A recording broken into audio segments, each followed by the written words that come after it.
ನಮಸ್ಕಾರ ಸ್ನೇಹಿತರೆ, ಧೃತಿ ಡಿವೋಷನಲ್ ಚಾನಲ್ಗೆ ನಿಮ್ಮೆಲ್ಲರಿಗೂ ಹೃತ್ಪೂರ್ವಕವಾದಂಥ ಸ್ವಾಗತ. ಸ್ನೇಹಿತರೆ, ಸಾಮಾನ್ಯವಾಗಿ ಹೆಣ್ಣು ದೇವರಿಗೆ ಮಡಿಲಕ್ಕಿಯನ್ನು ಅರ್ಪಿಸುವಂತಹ ಪದ್ಧತಿ ನಮ್ಮಲ್ಲಿದೆ. ಅಮ್ಮನವರ ದೇವಸ್ಥಾನಕ್ಕೆ ಹೋಗಿ ಪೂಜೆ ಮಾಡಿಸುವಾಗಲೂ ಮಡಿಲಕ್ಕಿಯನ್ನು ಅರ್ಪಿಸುತ್ತೇವೆ. ಅದೇ ರೀತಿಯಾಗಿ ವರಮಹಾಲಕ್ಷ್ಮಿ ಹಬ್ಬದ ದಿನ ಮನೆಯಲ್ಲಿ ಕಳಸವನ್ನು ಸ್ಥಾಪನೆ ಮಾಡಿ ಆ ಕಳಸದಲ್ಲಿ ಮಹಾಲಕ್ಷ್ಮೀ ದೇವಿಯನ್ನು ಆವಾಹನೆ ಮಾಡಿ ಪೂಜೆ ಮಾಡುವಾಗ ಕೆಲವರ ಮನೆಗಳಲ್ಲಿ ತಮ್ಮ ಸಂಪ್ರದಾಯದ ಪ್ರಕಾರ ಲಕ್ಷ್ಮೀ ದೇವಿಗೆ ಮಡಿಲಕ್ಕಿಯನ್ನು ಅರ್ಪಿಸುವ ಪದ್ಧತಿ ಇರುತ್ತದೆ. ಎಲ್ಲರ ಮನೆಯಲ್ಲೂ ಇರುತ್ತದೆ ಅಂತ ಹೇಳೋದಕ್ಕಾಗೋದಿಲ್ಲ, ಕೆಲವೊಬ್ಬರ ಮನೆಯಲ್ಲಿ ಮಾತ್ರ ಇರುತ್ತದೆ. ಹಾಗಾದರೆ ವರಮಹಾಲಕ್ಷ್ಮಿ ಹಬ್ಬದಂದ ಮಡಿಲಕ್ಕಿಯನ್ನು ತುಂಬುವ ತಟ್ಟೆಯಲ್ಲಿ ಯಾವ ವಸ್ತುಗಳನ್ನು ಇಡಬೇಕು, ತಟ್ಟೆಯಲ್ಲಿ ಯಾವ ರೀತಿಯಲ್ಲಿ ವಸ್ತುಗಳನ್ನು ಇಡಬೇಕು, ತಟ್ಟೆಯನ್ನು ಯಾವ ರೀತಿಯಲ್ಲಿ ಸಿದ್ಧಪಡಿಸಬೇಕು, ಪೂಜೆ ಮುಗಿದ ನಂತರ ಆ ಮಡಿಲಕ್ಕಿಯನ್ನು ಏನು ಮಾಡಬೇಕು ಎನ್ನುವುದನ್ನು ಈಗ ತಿಳಿದುಕೊಳ್ಳೋಣ. ಮೊದಲಿಗೆ ಒಂದು ಅಗಲವಾದ ಸ್ವಚ್ಛವಾದಂತಹ ತಟ್ಟೆಯನ್ನು ತೆಗೆದುಕೊಳ್ಬೇಕು. ಊಟಕ್ಕೆ ಬಳಸುವ ತಟ್ಟೆಯನ್ನು ಬಳಸದೆ ಪೂಜೆಯ ಸಾಮಗ್ರಿಗಳಿಗಾಗಿ ಪ್ರತ್ಯೇಕವಾಗಿ ಇಟ್ಟಿರುವಂಥ ತಟ್ಟೆಯನ್ನು ಬಳಸುವುದು ಉತ್ತಮ. ಹೊಸ ತಟ್ಟೆಯನ್ನು ಬಳಸಿದರೂ ಕೂಡ ಒಳ್ಳೆಯದೇ.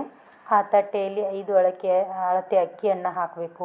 ನಂತರ ಅಕ್ಕಿಯನ್ನು ಸ್ವಲ್ಪ ಸಮವಾಗಿ ಹರಡಿ ಅದರ ಮೇಲೆ 2 ವೀಳ್ಯದೆಲೆಗಳನ್ನು ಇಡಬೇಕು. ವೀಳ್ಯದೆಲೆ ಮೇಲೆ ಅಡಿಕೆಯನ್ನು ಇಡಬೇಕು. ಸಾಧ್ಯವಾದರೆ ಬಟ್ಟಲಡಿಕೆಯನ್ನೇ ಬಳಸಬೇಕು. ನಂತರ ನಿಮ್ಮ ಶಕ್ತಿಗೆ ಅನುಗುಣವಾಗಿ ದಕ್ಷಿಣೆಯನ್ನು ಇಡಬೇಕು.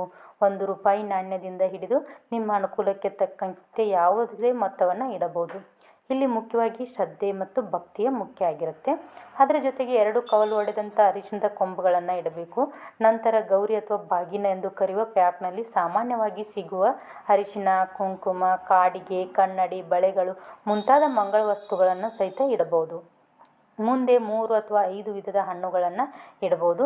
ಹೆಚ್ಚು ಹಣ್ಣುಗಳನ್ನು ಇಡಲು ಸಾಧ್ಯವಾಗದಿದ್ದರೆ ಬಾಳೆಹಣ್ಣನ್ನಾದರೂ ಇಡಬಹುದು. ಅದರ ಜೊತೆಗೆ 1 ತೆಂಗಿನಕಾಯಿಯನ್ನು ಇಡಬೇಕು. ನಂತರ ವಸ್ತ್ರವನ್ನು ಇಡಬಹುದು. ಸೀರೆ ಅಥವಾ ಬ್ಲೌಸ್ ಪೀಸನ್ನು ಇಡಬಹುದು. ಲಕ್ಷ್ಮೀ ದೇವಿಗೆ ಈಗಾಗಲೇ ಸೀರೆಯನ್ನು ಅರ್ಪಿಸಿದರೆ ಮಡಿಲಕ್ಕಿ ತಟ್ಟೆಯಲ್ಲಿ ಬ್ಲೌಸ್ ಪೀಸ್ ಇಟ್ಟರೆ ಕೂಡ ಸಾಕು. ಅದರ ಜೊತೆಗೆ ಹಸಿರು ಬಣ್ಣದ ಬಳೆಗಳನ್ನು 1 ಡಜನ್ನ ಇಡಬಹುದು. ಹಸಿರು ಬಳೆಗಳನ್ನು ಮಂಗಳದ ಸಂಕೇತವಾಗಿ ಅರ್ಪಿಸುವಂಥ ಪದ್ಧತಿ ಇರುತ್ತದೆ. ನಂತರ ಹೂಗಳನ್ನು ಇಡಬೇಕು. ಮಲ್ಲಿಗೆ, ಗುಲಾಬಿ ಅಥವಾ ನಿಮಗೆ ದೊರೆಯುವ ಯಾವುದೇ ಶುಭ ಹೂಗಳನ್ನು ಇಡಬಹುದು. ಅದರ ಜೊತೆಗೆ 1 ಬೆಲ್ಲದ ತುಂಡು, 1 ಕೊಬ್ಬರಿ ಬಟ್ಲು ಇಡಬೇಕು. ಕೊಬ್ಬರಿ ಬಟ್ಲನ್ನು ಖಾಲಿಯಾಗಿಡದೆ ಅದರಲ್ಲಿ ಸ್ವಲ್ಪ ಕಡಲೆ, ಹುರಿಗಡಲೆ ಅಥವಾ ಮನೆಯಲ್ಲಿರುವ ಒಣ ಹಣ್ಣುಗಳನ್ನು ಹಾಕ್ಬೋದು. ಬಾದಾಮಿ, ಗೋಡಂಬಿ, ಖರ್ಜೂರ ಮುಂತಾದ ಡ್ರೈ ಫ್ರೂಟ್ಸ್ ಇದ್ದರೆ ಅವುಗಳನ್ನು ಕೂಡ ಸ್ವಲ್ಪ ಪ್ರಮಾಣದಲ್ಲಿ ಇಡಬೇಕು. ಜೊತೆಗೆ ಅರಿಶಿಣದ ಕುಂಕುಮದ ಚಿಕ್ಕ ಪ್ಯಾಕೆಟನ್ನು ಇಟ್ಟರೂ ಒಳ್ಳೆಯದು. ಈ ರೀತಿಯಾಗಿ ಮಡಿಲಕ್ಕಿಯ ತಟ್ಟೆಯನ್ನು ಶುಭವಾಗಿ, ಸ್ವಚ್ಛವಾಗಿ ಮತ್ತು ಅಚ್ಚುಕಟ್ಟಾಗಿ ಸಿದ್ಧಪಡಿಸಿ ವರಮಹಾಲಕ್ಷ್ಮಿ ಪೂಜೆಯ ಸಂದರ್ಭದಲ್ಲಿ ಲಕ್ಷ್ಮೀ ದೇವಿಯ ಮುಂಭಾಗದಲ್ಲಿ ಇಟ್ಟು ದೇವಿಗೆ ಅರ್ಪಿಸಬೇಕು. ಸ್ನೇಹಿತರೆ, ಇಲ್ಲಿ ಒಂದು ವಿಷಯವನ್ನು ನೆನಪಿಟ್ಕೊಳ್ಳಿ. ಮಡಿಲಕ್ಕಿಯಲ್ಲಿ ಎಷ್ಟು ವಸ್ತುಗಳನ್ನ ಇಡಬೇಕು ಎನ್ನುವುದು ಎಲ್ಲರ ಮನೆಯಲ್ಲಿ ಒಂದೇ ರೀತಿಯಾಗಿರುವುದಿಲ್ಲ. ಪ್ರದೇಶ, ಕುಟುಂಬದ ಸಂಪ್ರದಾಯ ಮತ್ತು ಮನೆಯ ಆಚರಣೆಗೆ ಅನುಗುಣವಾಗಿ ವ್ಯತ್ಯಾಸ ಇರುತ್ತದೆ. ಆದ್ದರಿಂದ ನಿಮ್ಮ ಮನೆಯ ಹಿರಿಯರು ಅಥವಾ ಹಿಂದಿನಿಂದ ನಡೆದುಕೊಂಡು ಬಂದಿರುವ ಸಂಪ್ರದಾಯಕ್ಕೆ ಆದ್ಯತೆ ನೀಡುವುದು ಉತ್ತಮ.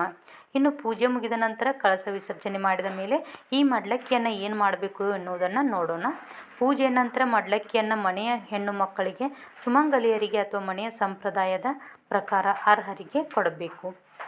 ಮನೆಯಲ್ಲಿ ಹೆಣ್ಣು ಮಕ್ಕಳು ಇಲ್ಲದಿದ್ದರೆ ನಿಮ್ಮ ಸಂಪ್ರದಾಯಕ್ಕೆ ಅನುಗುಣವಾಗಿ ಅಮ್ಮನವರ ದೇವಸ್ಥಾನಕ್ಕೆ ಮಡಿಲಕ್ಕಿಯನ್ನು ಅರ್ಪಿಸಬಹುದು. ಹೀಗೆ ಶ್ರದ್ಧೆ, ಭಕ್ತಿ ಮತ್ತು ಸ್ವಚ್ಛತೆಯಿಂದ ಮಡಿಲಕ್ಕಿಯನ್ನು ಸಿದ್ಧಪಡಿಸಿ ವರಮಹಾಲಕ್ಷ್ಮಿ ದೇವಿಗೆ ಅರ್ಪಿಸುವ ಮೂಲಕ ಪೂಜೆಯನ್ನು ನೆರವೇರಿಸಬಹುದು. ಇವತ್ತಿನ ಈ ವಿಡಿಯೋದಲ್ಲಿ ವರಮಹಾಲಕ್ಷ್ಮಿ ಹಬ್ಬದಂದ ಮಡಿಲಕ್ಕಿಯನ್ನು ಹೇಗೆ ಸಿದ್ಧಪಡಿಸಬೇಕು, ತಟ್ಟೆಯಲ್ಲಿ ಯಾವ ವಸ್ತುಗಳನ್ನು ಇಡಬೇಕು ಮತ್ತು ಪೂಜೆ ಮುಗಿದ ನಂತರ ಮಡಿಲಕ್ಕಿಯನ್ನು ಏನು ಮಾಡಬೇಕು ಅನ್ನೋದನ್ನು ವಿವರವಾಗಿ ತಿಳಿಸಿದ್ದೀನಿ. ಈ ಮಾಹಿತಿ ನಿಮಗೆ ಉಪಯುಕ್ತವಾಗಿದ್ದರೆ ವಿಡಿಯೋವನ್ನು ಲೈಕ್ ಮಾಡಿ, ನಿಮ್ಮ ಸ್ನೇಹಿತರು ಮತ್ತು ಕುಟುಂಬದವರೊಂದಿಗೂ ಈ ವಿಡಿಯೋವನ್ನು ಶೇರ್ ಮಾಡಿ. ಇದೇ ರೀತಿಯ ಭಕ್ತಿ, ಪೂಜೆ ಮತ್ತು ಹಬ್ಬಗಳ ಮಾಹಿತಿಗಾಗಿ ಧೃತಿ ಡಿವೋಷನಲ್ ಚಾನಲನ್ನು ಸಬ್ಸ್ಕ್ರೈಬ್ ಮಾಡಿಕೊಂಡು ಬೆಂಬಲಿಸಿ. ಕೊನೆಯವರೆಗೂ ವಿಡಿಯೋ ನೋಡಿದ ಎಲ್ಲರಿಗೂ ಹೃತ್ಪೂರ್ವಕವಾದಂತಹ ಧನ್ಯವಾದಗಳು. ಸರ್ವೇ ಜನ ಸುಖಿನೋ ಭವಂತು.